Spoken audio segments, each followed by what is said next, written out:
در دل شبی طوفانی که رعد و برق آسمان تهران را به آتش می‌کشید، کاراگاه سیاوش مهرگان با نگاهی که انگار می‌توانست روح را تسخیر کند، به عمارتی نفرین شده در دربند پرتاب می‌شود. جسد کامران شریفی، باستانشناس مرموز و جنجالی، با طناب ابریشمی خونالود خفه شده و علامتی شیطانی از خورشید شکسته روی پیشانیش کنده‌کاری شده است. کنارش یادداشتی که قلب را به تپش می‌اندازد.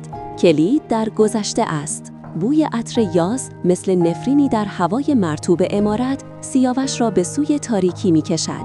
او به تونلی باستانی زیر عمارت قدم می‌گذارد، جایی که دیوارها با علامت‌های خورشید شکسته فریاد می‌زنند. در انتها قلب اهورا، گوی طلایی که قدرت بازنویسی تاریخ را دارد می‌درخشد. اما یک تله مرگبار با تیغه‌ای از سقف نفسش را در سینه حبس می‌کند. سیاوش جان سالم به در می‌برد، اما رازها او را به سمت انجمنی مخفی به نام فرزندان خورشید می‌کشانند.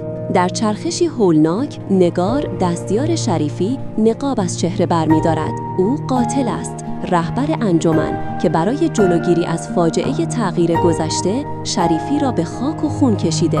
اما ثانیه بعد گلوله‌ای در تاریکی شلیک می‌شود و نگار با همان علامت خورشید شکسته روی پیشانیش مرده روی زمین می‌افتد. سیاوش در میان معمای خونین با حل رمزهای شریفی به گاو صندوقی مخفی می‌رسد، اما فقط یادداشتی تهدیدآمیز منتظرش است. زمان علیه توست کاراگاه. در نبردی جانفرسا دشمن اصلی ظاهر می شود.